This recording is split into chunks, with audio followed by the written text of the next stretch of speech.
Welcome to Diplomacy and International Relations by Bastian Freiburg. Today we're doing a real deep dive into something incredibly complex and, frankly, increasingly urgent.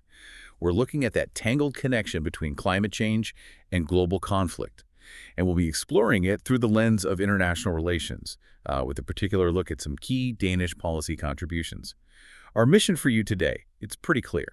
Cut through the noise, pull out the key insights from some really fresh research, and leave you properly informed on how climate action and peacebuilding are, well, deeply connected. It's such a crucial topic because climate change, it isn't just over here as an environmental issue, right? It's Yep. acting as a profound threat multiplier for global security. Threat multiplier. We hear that term a lot. What does it actually mean on the ground? It means it's taking existing conflicts, existing tensions, and just cranking up the pressure. It's creating totally new challenges, too, especially in the world's most vulnerable regions. So we'll unpack some new research, look at practical examples, and explore how things like diplomacy and cooperation, well, how they can be part of the solution. You should walk away with a much clearer picture of this really volatile landscape and, what steps are actually being taken. Okay. And to guide us through this, you've got some solid sources.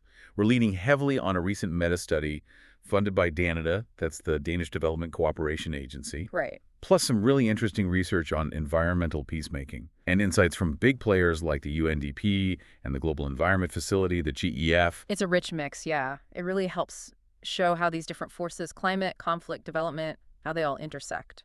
Definitely. Now, before we jump right in, just a quick note for you listening. You can subscribe to our deep dives on Spotify. There's a small monthly fee, and it genuinely helps keep Diplomacy and International Relations by Bastian Freiburg going. Plus, you get access to exclusive extra deep dives. The link for that, it's right there in the description. Okay, so let's start with this big idea.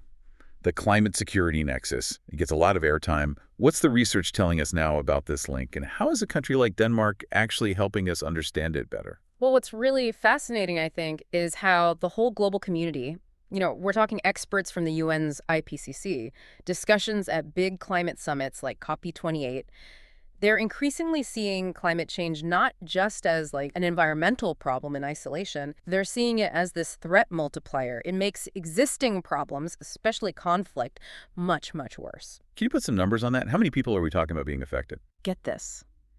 Nearly 2 billion people. That's roughly a quarter of the world's population. They live in places already dealing with fragility, with conflict. And here's the really sort of cruel irony. These are often the exact same countries that are most vulnerable to climate impacts. But are they getting the funding to adapt? Let me guess. No. Barely a trickle. It's a tiny fraction of what's needed. The disparity is just huge. Wow, that's a staggering gap between the need and the actual resources flowing.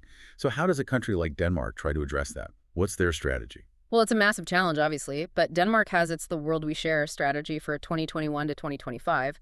A key aim there is specifically to strengthen climate adaptation in the poorest, most vulnerable countries. And part of that commitment is actively supporting development research, like the 2024 meta-study we're drawing on by Justine Chambers at the Danish Institute for International Studies. Yes, right. Yeah. And what that study did was synthesize lessons from 8 different DANIDA-funded research projects across places like Burkina Faso, Ghana, Kenya, Myanmar, really diverse contexts. It gives us a much more coherent picture of how climate change, insecurity, and conflict actually interact on the ground. So it's grounded in real-world research, not just abstract ideas. Okay, that's helpful. Now, we've established this threat multiplier idea, but you hinted some research suggests it's maybe more than that climate change might have a more direct causal link to conflict. Can you elaborate on that? It sounds like a key distinction. Absolutely. And the meta-study really flags this nuance. It says climate change isn't necessarily the thing that starts a conflict from absolutely nothing. It's not usually the sole causal instigator. And this is the crucial part, it definitely feeds into and seriously amplifies existing tensions, existing dynamics, historical grievances. It doesn't create the fire, maybe, but it pours gasoline on smoldering embers. Okay, so it acts as an accelerant on pre-existing issues. Can you give us a concrete example of how that plays out? Sure. Let's look at Ghana. Research from the AAN project there, that's Access and Authority Nexus, it shows how climate change, changing rainfall, less predictable seasons, it really worsens the competition for resources, things like pasture land and water. Right. basic necessities. Exactly. And this pressure pushes herders, often from the Fulani ethnic group, who unfortunately face a lot of stigma. It pushes them south into areas traditionally used by farmers.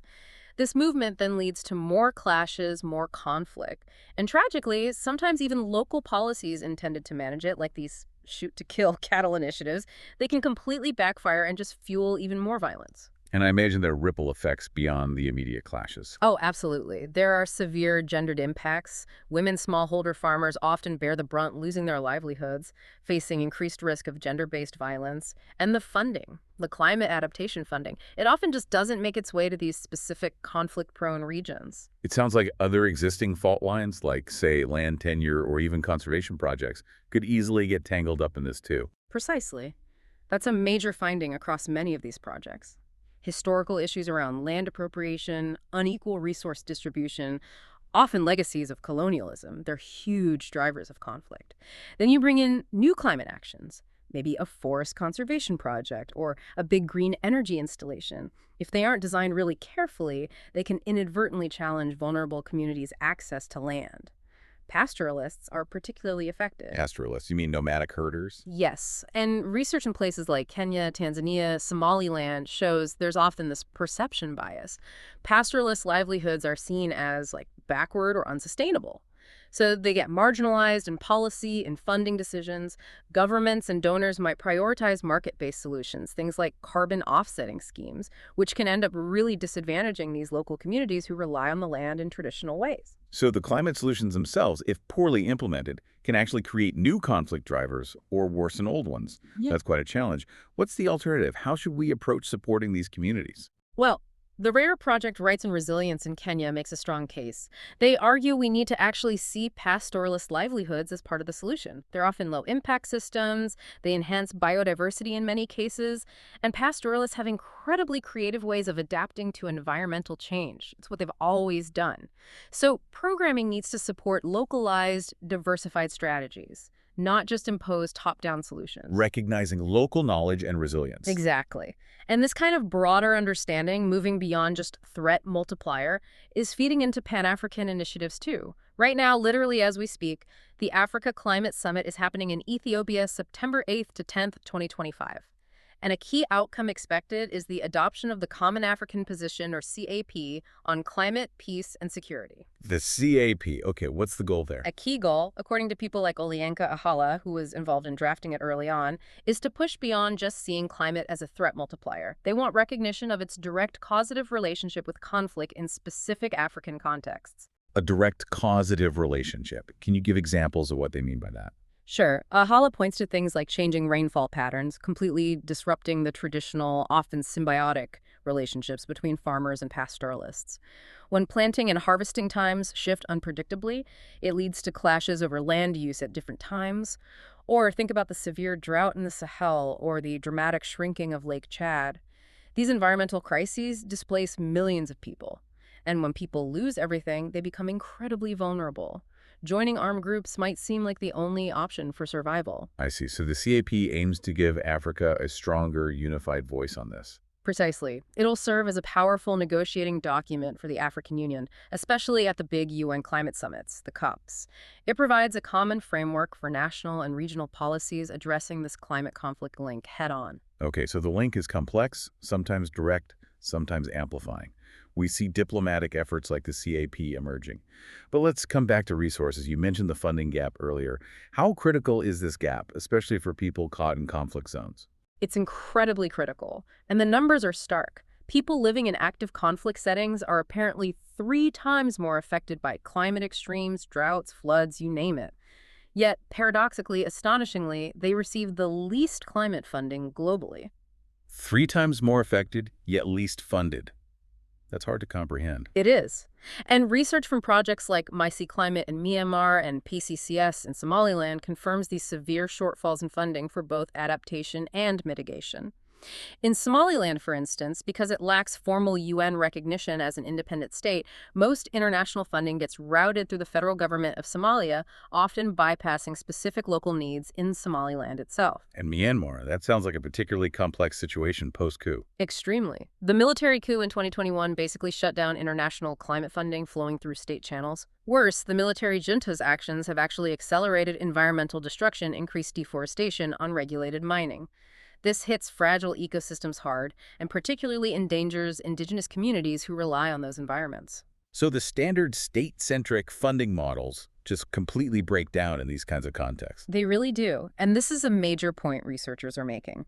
We need a fundamental shift away from these rigid, top-down, state-focused solutions towards more flexible, adaptable, people-centered funding. That means finding ways to directly support local civil society groups, community organizations, indigenous-led initiatives. Getting the money closer to the ground where the impact is felt. Exactly. In Myanmar, for example, you have pro-democracy opposition groups like the Karen National Union who are actively trying to develop climate action plans and protect their environment. But they face enormous hurdles getting any funding because the current international system is so geared towards working only with recognized state governments. Okay, so funding models need a rethink. Now, beyond the big picture of resources and geopolitics, who are the individuals most impacted? Are there specific groups, maybe trends like urbanization that we're overlooking? Yeah, absolutely. Two things consistently stand out in the research. First, women and girls are disproportionately hammered by this climate conflict nexus. Why is that? It's largely due to pre-existing inequalities, social, economic, cultural barriers they already face. Even where there are legal reforms aimed at gender equality, practices like privatizing communal lands often hit women hardest, restricting their access to resources they depend on. Take Tanzania, for instance. Traditional inheritance customs are often patrilineal, meaning they exclude women, especially divorced women or widows, from owning land. So as private forestry expands, these women become incredibly vulnerable. That's a critical point. And the second trend you mentioned, urbanization. Yes. Climate programming often has a blind spot when it comes to rapidly growing small towns in these sort of peri-urban areas, especially in conflict zones. How does that play out? Well, you have internal displacement people fleeing conflict or drought caused by climate change, or even being pushed off land by large development projects. They often end up swelling the populations of nearby towns. This puts enormous strain on already limited infrastructure, water, sanitation, housing. People often arrive in what researchers call a governance vacuum, where local authorities are overwhelmed or absent. This creates whole new layers of vulnerability, especially for households headed by women and for young people. So a new kind of vulnerability emerging in these urbanizing areas. Definitely. Research from projects like Reuben in Ghana and Burkina Faso and PACCS in Somaliland, they really stress the urgent need to invest in climate-resilient urban infrastructure. Things like rainwater harvesting systems, better water storage, improved waste management. These aren't maybe the first things you think of with climate adaptation, but they're vital to support displaced populations and make them less vulnerable to shocks like floods or droughts in these new urban settings. It really broadens the scope of what climate adaptation needs to cover in these complex situations.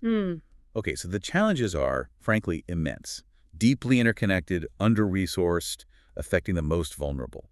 But are there any silver linings? Yeah. Opportunities for peace, perhaps? Could focusing on shared environmental issues, maybe something like water, actually be a way to build bridges, even in really divided places? That's a really important question. And the answer, it seems, is yes, potentially. Under the right conditions, absolutely yes. And this is where the concept of water diplomacy becomes so interesting. Water diplomacy, what does that entail? The Stockholm International Water Institute, SIWI, they define it pretty well. They see it as a dynamic process, basically, that helps different groups, countries, communities, whoever shares a water source, find sustainable and peaceful solutions together. It's all about fostering cooperation among those riparian stakeholders, the ones who live along the river or share the basin. Okay, that sounds promising in theory. Is there solid research backing this idea up? Does water cooperation actually lead to peace? There is. Tobias Eid, who's done some leading research in this area, actually won Australia's top research award for it in diplomacy and international relations this year. 2025, his work shows something quite significant. He found that a higher number of positive cooperative interactions related to water over a 10-year period makes a shift towards more peaceful relations between states significantly more likely. More likely. Interesting. Does it work everywhere? Well, the effect seems particularly strong for states that aren't already locked in, like acute hot conflict, but the potential is there. So how does it work? What are the mechanisms that turn water cooperation into peace building? Researchers point to a couple of main pathways. First, there's what they call the functionalist mechanism. The idea here is that practical cooperation on a shared problem, like managing a river, builds interdependence. It forces people to work together. This practical cooperation can then spill over into other areas, fostering broader integration and making violence less likely because everyone relies on the cooperation continuing. An example might be the Syrian-Turkish dam on the Orontes River, which apparently catalyzed cooperation on hydroenergy. Okay, so practical interdependence. What's the other pathway? The second is more constructivist. This focuses on how cooperation builds trust and mutual understanding. Just interacting more frequently, policymakers, technical experts, even civil society groups helps people see each other differently. Shared water problems are often seen as these serious external threats that demand joint action. This can help create shared interests and break down us versus them thinking. We've seen hints of this in things like secret water talks between Israel and Jordan in the past, or river basin commissions like Orascom for the Orange Sanquo River. Are there real-world examples where this has actually de-escalated conflict? Yes, there are some compelling cases. El Salvador and Honduras, for instance, had decades of conflict over territory. But environmental cooperation, including the Trifinio Plan for a Shared Border Region and the Central American Commission for Environment and Development, seems to have acted as a catalyst for broader cooperation and de-escalation. Or look at EcoPeace Middle East's Goodwater Neighbors Project. That's bottom-up. You have Palestinian, Jordanian, and Israeli mayors and local communities working together on rehabilitating shared water sources like the Lower Jordan Valley. That fosters cooperation right at the local level, despite the high-level political conflict. So it can work from the top down with treaties and from the bottom up with community projects. Exactly. And international bodies like the Global Environment Facility, the GEF, play a role too. They support water cooperation through legal frameworks like the big UN water conventions, and by funding these transboundary basin organizations. They really stress that cooperation isn't just about peace. It improves water management efficiency, reduces drought impacts, protects biodiversity. It has multiple benefits. But it sounds like it requires more than just technical experts talking. Oh, absolutely. Effective water diplomacy needs what they call multi-track diplomacy. You need the formal diplomats, the foreign ministries, track 1, but you also need the informal tracks, civil society, academics, technical experts, even faith leaders, track 1.5, track 2. The big challenge is always connecting that technical knowledge and local cooperation with the political decision-making tracks to build real trust and make solutions stick. Okay, that's a fascinating potential pathway for peace.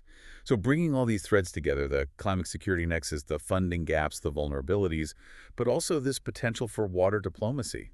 What does this mean for policymakers, especially for a country like Denmark that wants to make a positive global impact? Well, the Danida-funded meta-study we discussed, it lands on some really crucial recommendations. The core message is that Denmark should really aim to be a global leader in pushing for integrated approaches. That means designing initiatives that address climate change, development, and peace building right from the very beginning. Not as separate silos, but as fundamentally interconnected parts of the same challenge. Integrated approaches make sense after this discussion. What are some of the most critical takeaways, the key things climate programming needs to get right in these fragile contexts? Broadly, the recommendations from the meta-study and related research seem to cluster around maybe 3 big areas. First, localize everything, meaning tailor programming specifically to the country, even the local context. Understand the land laws, the historical tensions. Make absolutely sure the program doesn't accidentally make existing conflicts worse. It also means recognizing and protecting the rights of indigenous peoples and nomadic pastoralists, supporting their customary land tenure, and finding ways to channel climate finance directly to support community-based resource management and adaptation strategies that integrate traditional knowledge. Okay, localization first. What's second? Second is protect the vulnerable, especially women and girls. Interventions have to address those underlying land-related grievances we talked about, promote equitable distribution of resources and benefits. And critically, ensure women have a real voice in decision-making and access to resources, recognizing their specific vulnerabilities, but also their vital contributions to resource management. This also involves investing in local conflict resolution training, dialogue platforms, making sure women and youth have avenues to resolve disputes. Makes sense. And the third area? Yeah. Given the displacement and urbanization trends? Third, build urban and regional resilience. We absolutely have to factor in the rapid growth of towns and cities in conflict zones. That means investing in climate-resilient urban infrastructure, water, waste, energy. It also means supporting alternative livelihoods for displaced people. And importantly, fostering cross-border collaboration and information sharing on issues like migration and shared resources to build regional stability. All of this needs what we call conflict sensitivity, baked in constantly analyzing how interventions interact with local power dynamics and potential conflict triggers. That's a really clear framework. Localize, protect the vulnerable, build resilience. But you mentioned earlier, almost as a caution, this idea of a dark side to environmental peacebuilding. What did you mean by that? Yes, that's an important caveat, highlighted by researchers like Tobias Ea as well. While the potential is there, we have to be really careful. Sometimes well-intentioned environmental interventions can unintentionally depoliticize the real underlying drivers of a conflict, like political exclusion or economic inequality, by focusing only on the environmental symptoms. Or they might lead to displacement green grabbing of land, or discriminate against certain groups, or even, ironically, end up harming the environment they aim to protect if not designed and monitored properly. So the design has to be incredibly thoughtful to avoid these negative side effects. A crucial reminder to proceed with caution and awareness. This has been a really illuminating deep dive. It truly underscores how climate change isn't some separate box we can tick. Its tendrils really reach deep into the core issues of peace, security, development. Understanding these complex connections and the very nuanced solutions emerging from research like Dana does, and this hopeful work on water diplomacy, it just feels absolutely essential for anyone involved in international relations or foreign policy today. I agree. And if you connect it all back to the bigger picture, it just highlights that effective diplomacy, real 21st century diplomacy, has to integrate climate development and peace building. They aren't separate agendas anymore. Initiatives like the Common African Position, the ongoing research funded by countries like Denmark, it all points towards the need for deep contextual understanding, genuine local partnership, and, frankly, a constant willingness to learn and adapt our approaches as the situation evolves. So maybe a final thought for you, our listener, to mull over after today's deep dive. In our world, facing ever-increasing environmental pressures and stresses, could turning our focus towards shared challenges like managing water truly become one of our most powerful, if perhaps unexpected, pathways towards building peace, even when conflicts seem intractable? Something to think about. Thank you for joining us on this deep dive. Yes, thank you. If you found this discussion valuable, please do follow Diplomacy and International Relations by Bastian Freiburg, wherever you get your podcasts. And if you can, please rate us 5 stars. It really helps us reach more people and keep these important conversations going.